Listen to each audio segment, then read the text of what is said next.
Work. Work, yeah, work all your life. Work all your life. That's pretty much, I mean, that was kind of, but they just said go to school first and then you can work even harder, because then you have debt to pay off, right? So I was like, okay, so that's what I started out doing. I went to school, basically so my parents wouldn't kill me. And about a year in, I got an opportunity to actually work for myself. So I came home on Christmas break and I told my mom, who's a school teacher, my dad, who's a college professor, that I was gonna quit college and I was gonna go into business for myself. You wanna take a wild guess at how well that went over? It was a sad Christmas for me.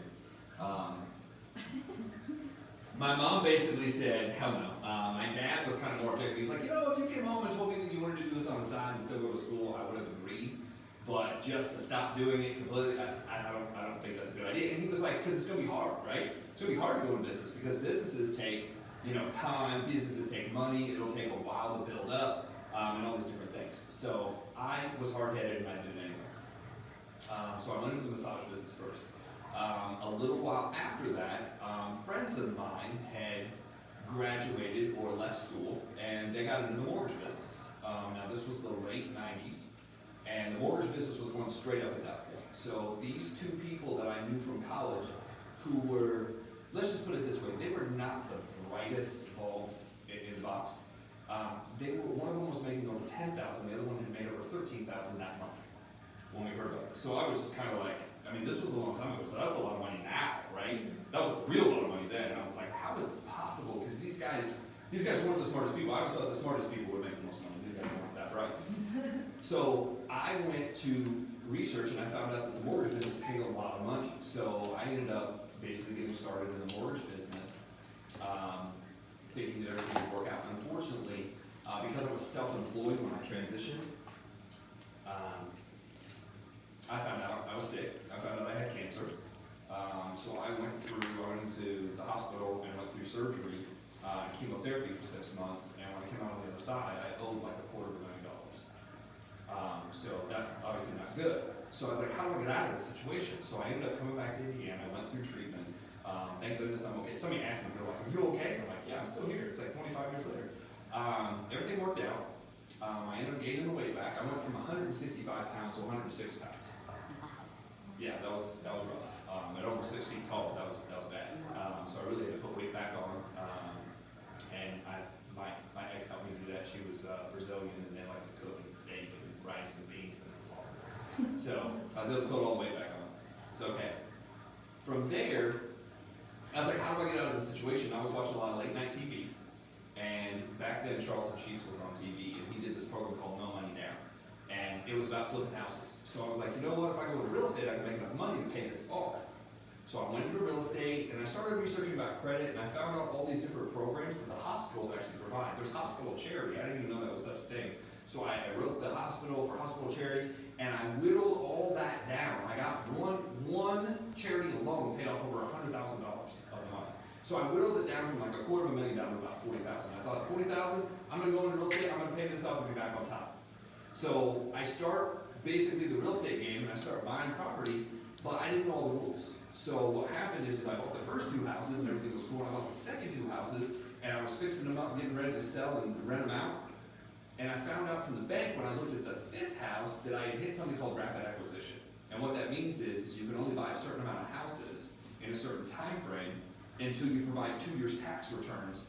And then only after you provide that and you're profitable that you can move forward. So that's called rapid acquisition. I believe it's still the same.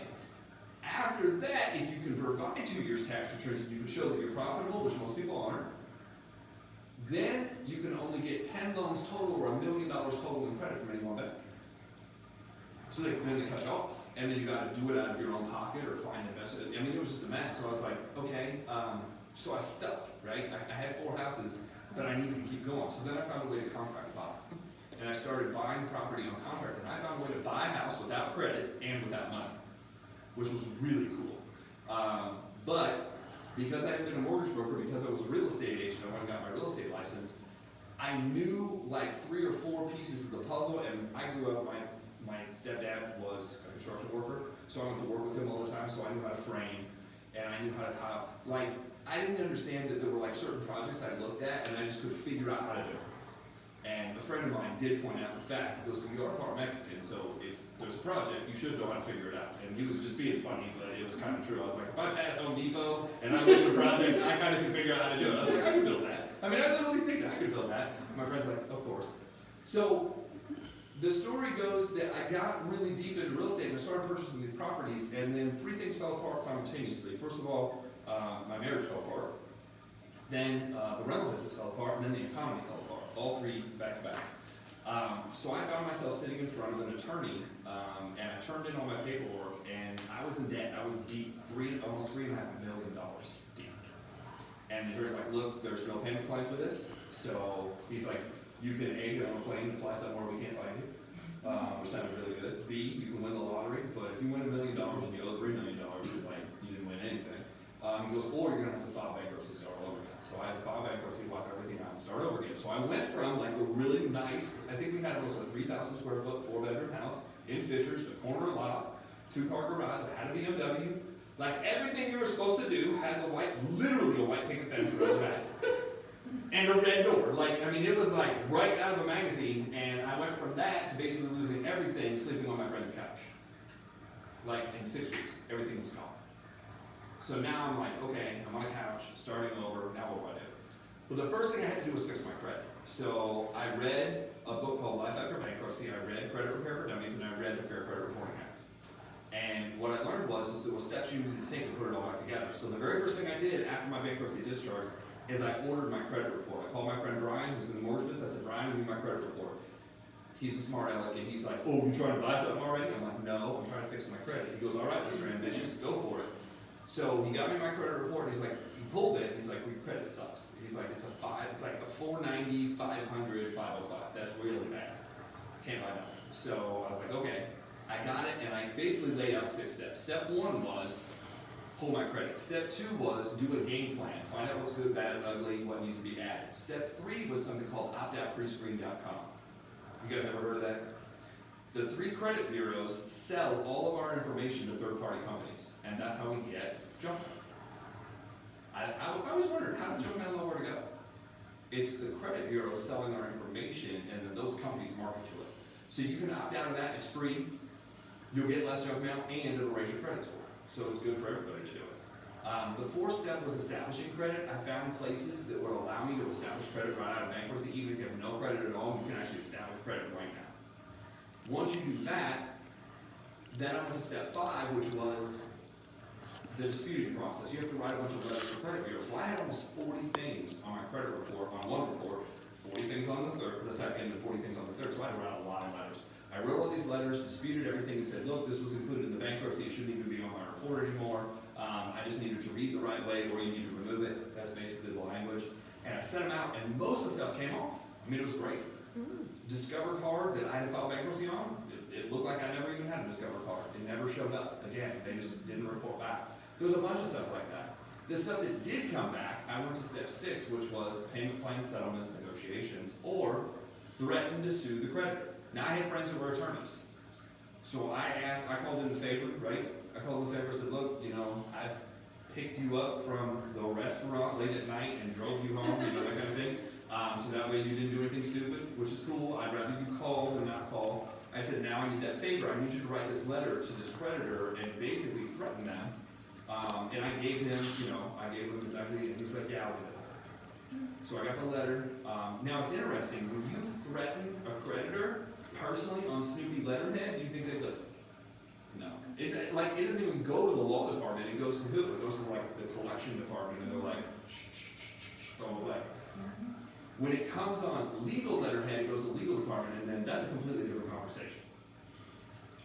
It came off, imagine that. It came off when we threatened them. So I was able to take my credit score from like a 500 to a 700 in 7 months. Once it got to 700, guess what I started getting? Approvals in the mail. I was able to lease a car, which was amazing. Brand new car. It's amazing to go from bankrupt to leasing a brand new car. And it just, my whole life started to turn around.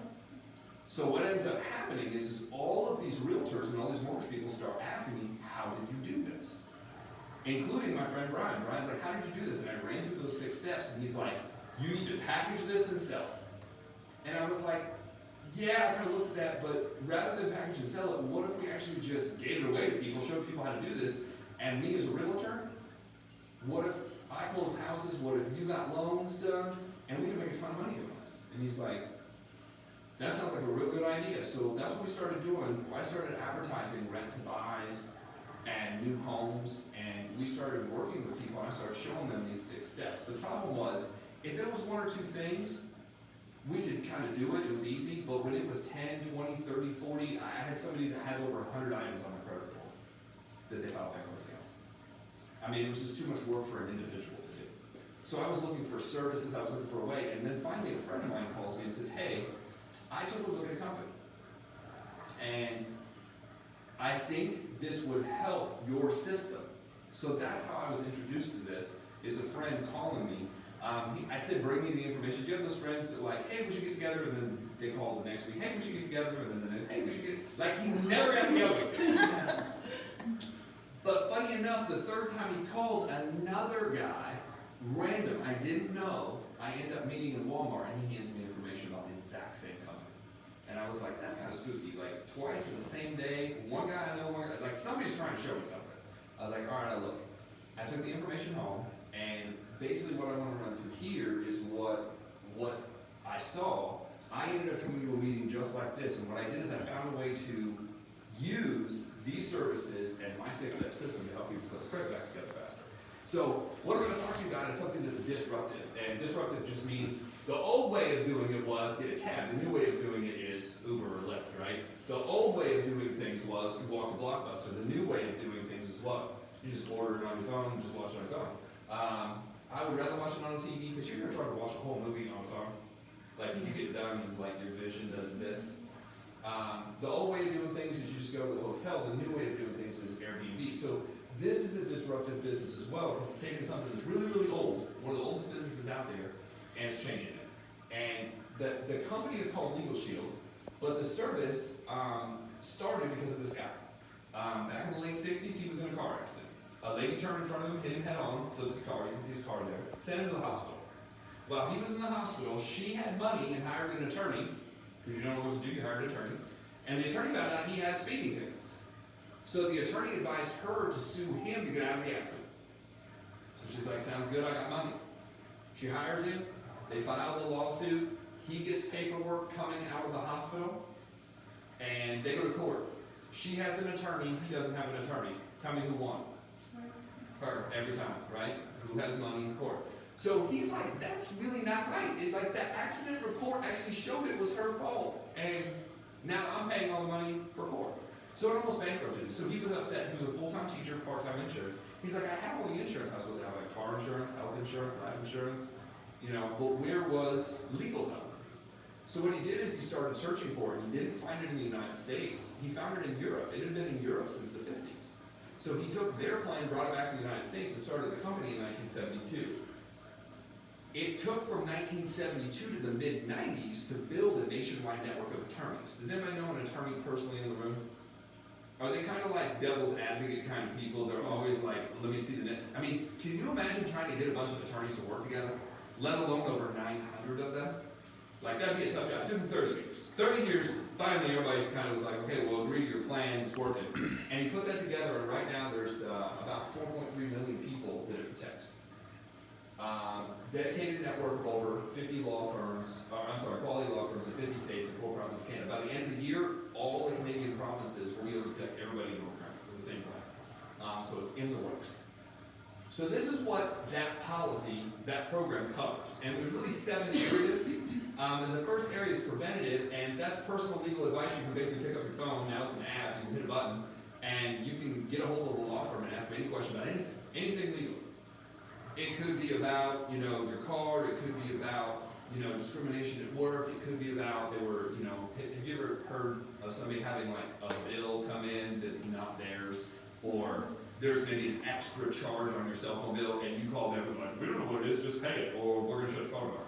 So those are like legal issues. Most people just call them problems because they don't have money. But if you have money, you call them legal issues and you call your attorney, right? Because do you think Bill Gates or Oprah or LeBron James, do you think LeBron James or, I'm going to use Messi, do you think Messi would personally pick up the phone if he got overcharged, or would he call him an attorney and have somebody else do that? See, when you have money, you have somebody else do it. When you don't have money, you call it your problem. So we have the ability to pick up the phone. They also write letters, make phone calls on your behalf. They review documents. They'll do, and I'm just gonna kind of skip ahead here, but they'll actually do your will, living will, and healthcare directive all on the preventative side of the business. I'll just go back for a second. Also, they'll do IRS audit, civil defense. They have family and domestic services, like a 90-day waiting period. That's for uncontested. Everybody agrees. Everybody agrees to get divorced. Everybody agrees to adopt. Everybody agrees to separation. Everybody agrees to nature. It's not in like the same order, but like separate, right? So that's all stuff that they do. All off of this app. They'll also do traffic defense. So if you get a speeding ticket, stop sign violation, you can snap a picture of it, send it to the law firm. The law firm will fight it for you. Now, it doesn't mean they're going to get you out of it, although I have a friend who's tested it in at least 6 states, and it's worked out. It doesn't mean you won't pay the ticket, it just means they're trying to keep points off your license to keep your insurance rates good. Because I would gladly pay for the ticket if my insurance rates stay good. I don't have to take that class where Hulk Hogan talks about not driving fast. I'm not saying that I've taken that, but I've seen it. Consultation within 4 hours. So that's the legal side of the business. The second thing they do is identity theft protection. Now, there are a bunch of companies out there pushing identity theft, but most of the time it's in 2 areas: social security number and your banking.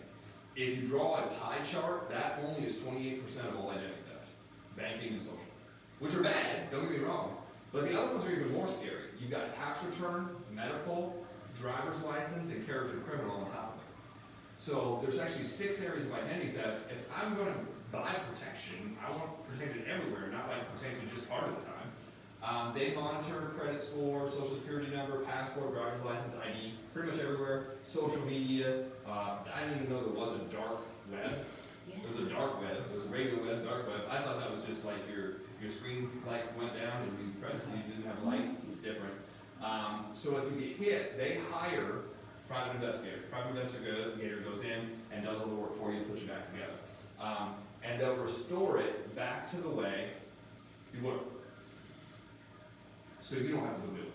Because if you have to go do it, I mean, that'd be crazy if your driver's license, everything got stolen, and then you're like, no, but it's me. They're like, but it's not you. Because somebody else stole a different picture. The 2 services together for a single person is just under $35, and for a family it's just under $50. So what I was able to do with these 2 services is the identity theft part. I was able to connect the identity theft part. They've got an inside track to the credit bureaus. So rather than physically writing all the letters, I was able to sign somebody up for this. They were able to call the 1-800 number, list everything that was wrong in the credit report, and report it to them, and they wrote a letter internally to the credit bureaus. This sped up the system like crazy. The second part was in case something came back or they knew that somebody knew that they owed it and they were dealing with it, we had the attorneys from Legal Shield make that payment arrangement, settlement, negotiation. They kind of wrote it up and had the conversation, and then we settled it. In some cases for a lot less than what it originally was, because you know that like creditors will settle, right? This was really cool. Member perks. So you can actually go on and download the Legal Shield app right now. Everybody can use it for free, which I thought was kind of cool. They can use it for free. You don't have access to all the systems, but one of the things you do have access to when you do this is like there's questions. Like sometimes people just have a legal question, like what do I do? You can type that in and they'll come up with answers. That's part of like the free service. They also have a forms. So you can actually get a forms document where I think there's like 6,000 different legal forms that are already pre-written on there rather than going online and looking it up and making sure it's a state. That's what's so cool. You can go on and go do like selling a lawnmower and you just want to make sure everything's cool. You can download that as well. And then these perks, because we have such a big membership base, they sign contracts with all these different companies. I know that AMC Theaters, we get 30% off, which is kind of nice if you go to the movies a lot. We go to the movies about, we go like once a week and then we don't go for a month, but we go a lot. There's some else we'll go like 5 times. Costco, we seem to keep going back there. But if you have a cell phone, Verizon's here, Sprint's here. They haven't got AT&T yet, but I'll talk to them about that. They probably won't listen, but It's worth a shot. it's worth a shot. So then it comes down to the money. What I found is there were really a couple different kinds of people looking for work. You know, as much as people don't want to talk about it, most people people don't get paid enough money. I mean, we all agree, you know, your job holds you pay you everything that you want to get paid.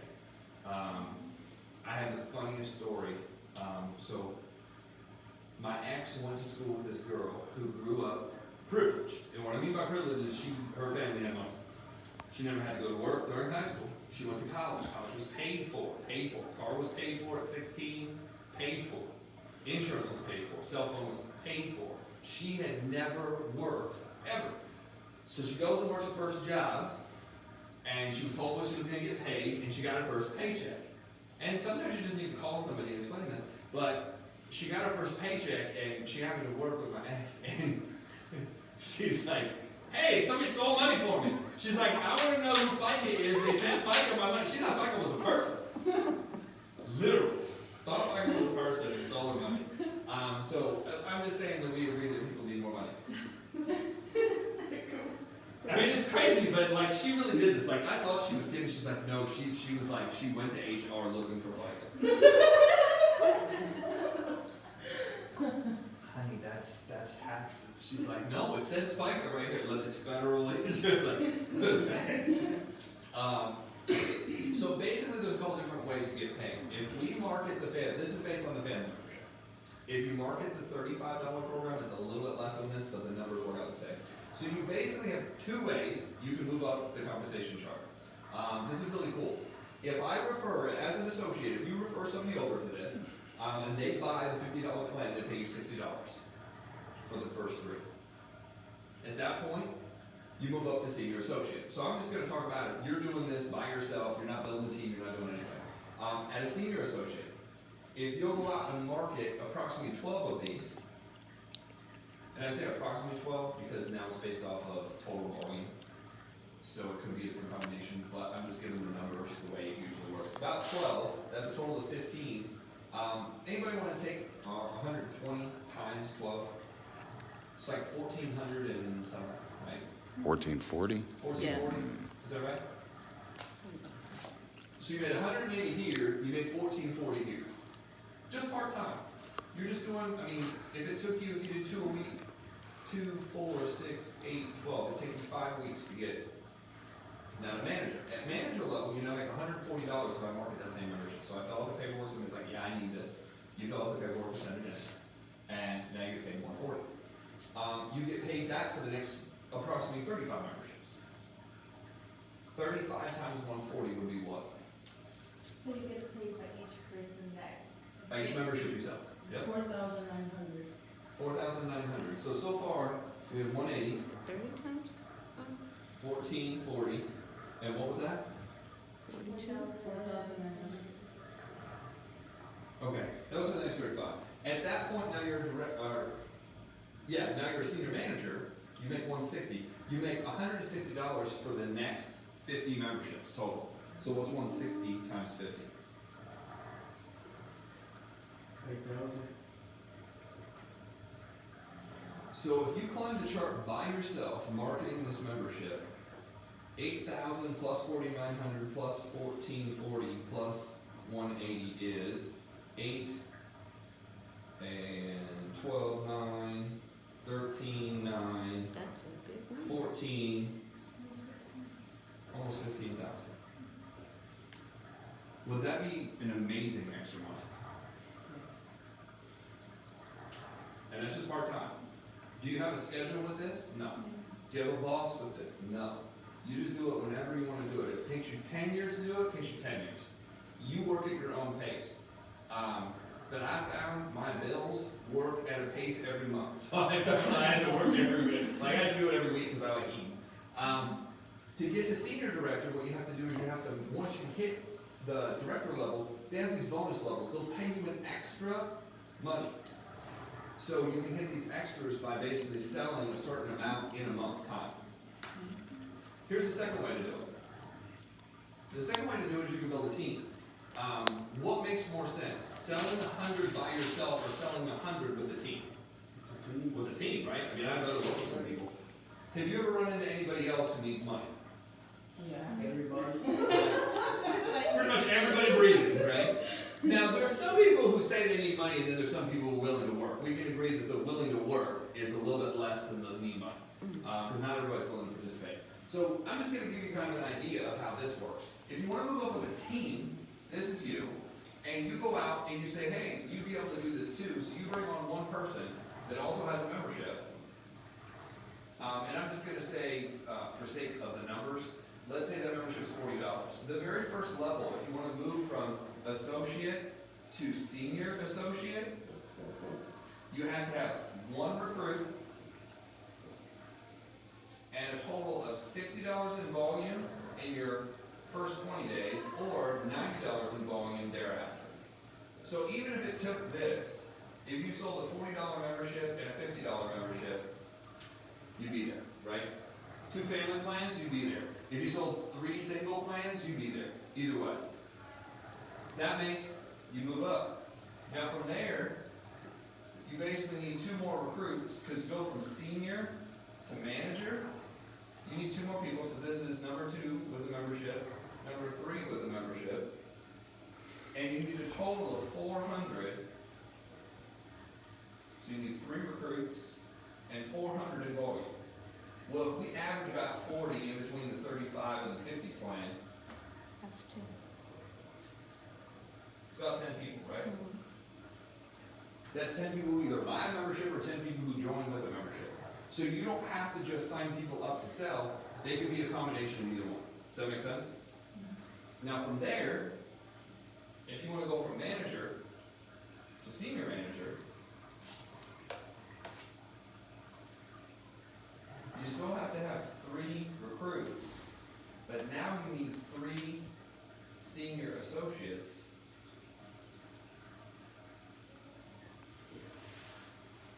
And how much in volume? $13.50. So once you have this, you now be a senior. Again, approximately 1,400 divided by 40 is how many people. If you can do that one in your head, you're signing up right now. I mean, because you've been guessing the whole time and you've been right, so that's why I said that. About 50 people. Now here's what I didn't tell you. You need 1,350 total. Do you get to count the 400 you already did? Yes. Did you get to count this 90? Yes. So you can count all the volume you have towards this number. All right, you don't have to do a new 1,350, it's just cumulative. So it's even less work. Does that make sense? So it may be more like 40. At that point, you're a senior manager. How do you go from there to director? Director level is 3 organizations, 3 personal recruits, 3 managers.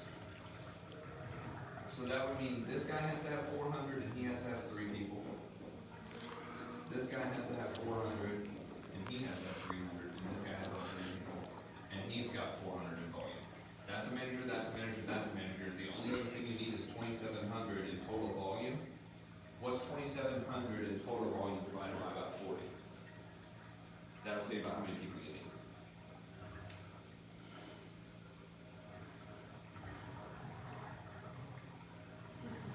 $67. So just under 70 people. Now, if you divided that by 3 people, 3 teams, it's about, what, 22 people? 23 people, you know. I just say it's 3 teams of 25. 3 teams of 25, you're basically a director in the system. That makes sense? It'll never work out perfect like that, but this will be cool. Sorry. You're okay.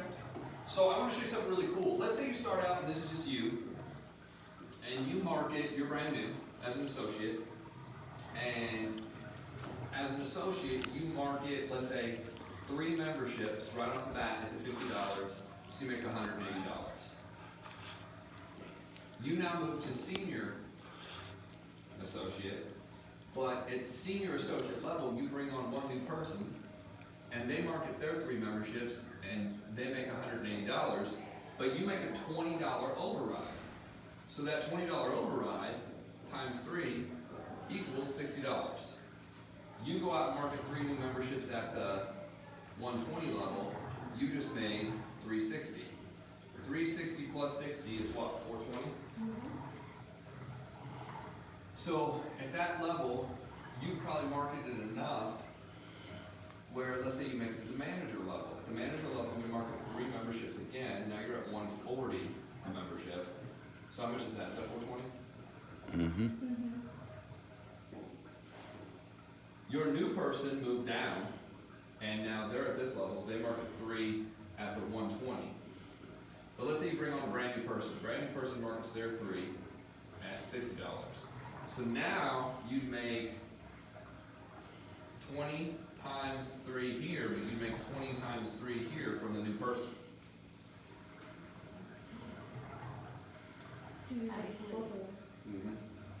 You make the difference between both. So you make 620 then. Yeah. Now, if it kept working down like that, and you kept bringing on another person, and the differential got more and more and more, this is this differential bonus. So whatever step you're on, divided by the step they're on, you get the difference. So for instance, if you're a director in the company, you bring on a brand new person, the brand new person goes out and sells 3 and makes 180, you would make 90 for each sale. So 90 plus 90 plus 90 is $270. Can you imagine that going on in your business like every day, every day, every day, every day? So one of the guys that I've been working with started doing this 20 years ago, and that happens in his business every day.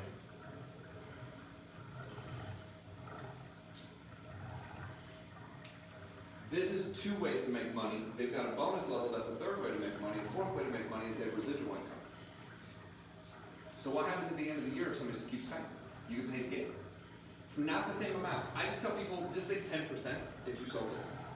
So if you made $100 this year, you make $10 next year off of the same account if they keep it, divided by 12. So it's only like 80 cents. But what happens when you have 1,000 memberships on the books?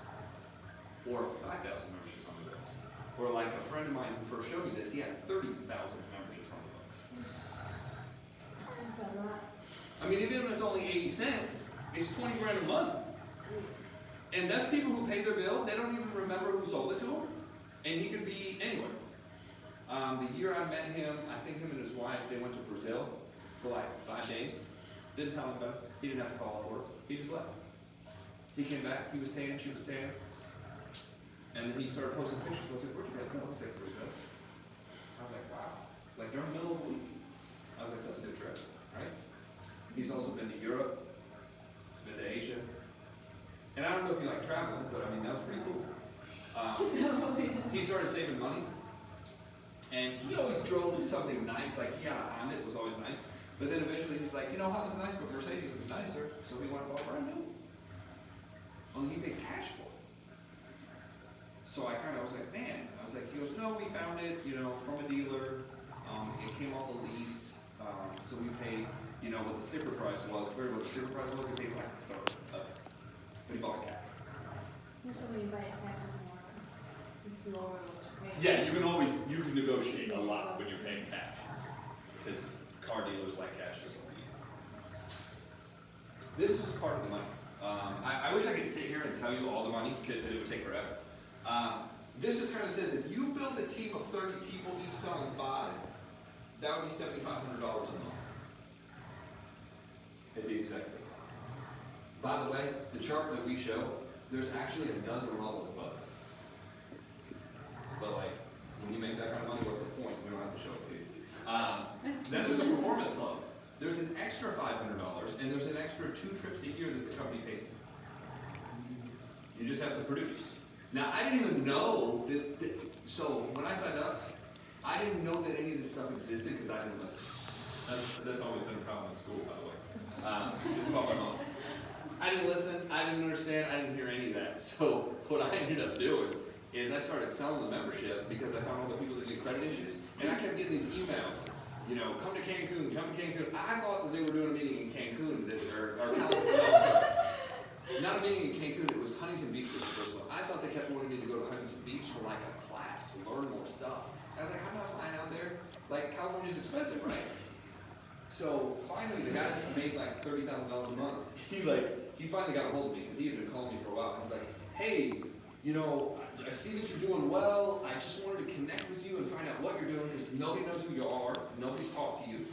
And I just want to reach out and say hi. And I knew who he was, but, you know, he had never really connected. So I was like, yeah, and I said, yeah, and I keep getting these, you know, I said, man, how do you show off these emails? I keep getting the emails about Huntington Beach in California. He's like, whoa, you're getting that email? I said, yeah. He goes, and you won the trip. I was like, what trip? He's like, well, we have trips, like, twice a year. The only reason you get that email is you won. He goes, have you opened it? I was like, no, I just deleted it. He goes, you might want to open it. So I opened it. I had 2 days left. It was for me and someone else, significant other. All expenses paid. They fly you out there. They would pay for meals, and they put you up on Huntington Beach, like at, I think it was the Hilton. A nice hotel. I mean, super nice. And they're like, I was like, yeah, but I don't know, money. He's like, dude, I'm telling you, everything's paid for. Food's paid for, drinks is paid for, everything's paid for. He's like, even, we ended up renting a car, they paid for our car that we parked there. You know, the parking pass, it's like, no, the parking pass is taken care of. So we ended up doing that. We drove down to the San Diego Zoo. We took Highway 1 down, got to see the ocean, went to San Diego Zoo. We were driving back, and I was like, well, we've never been in LA. I'm not real smart, like I'm forgetting, like, that's not the safest area. So we stopped in Hollywood at like midnight and walked till 3 a.m. around Hollywood. Not the smartest thing in the world. It was really cool, but it wasn't the smartest thing. We did see some interesting people. Midnight to about 3 a.m. Do you think there's weird people during the day? Just go there at night. So this is not a job.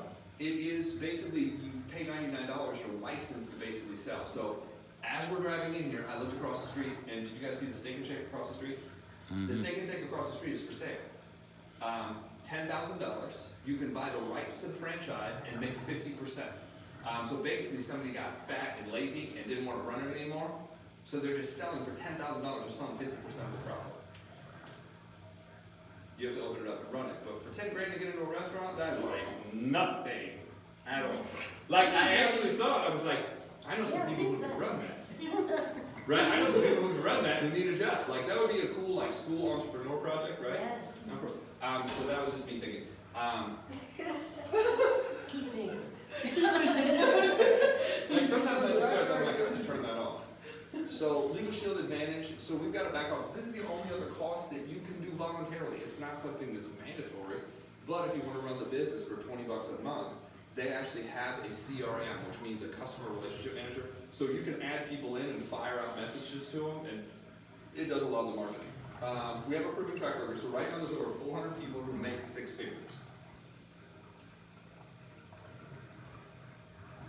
Some of them have degrees. Some of them don't have degrees.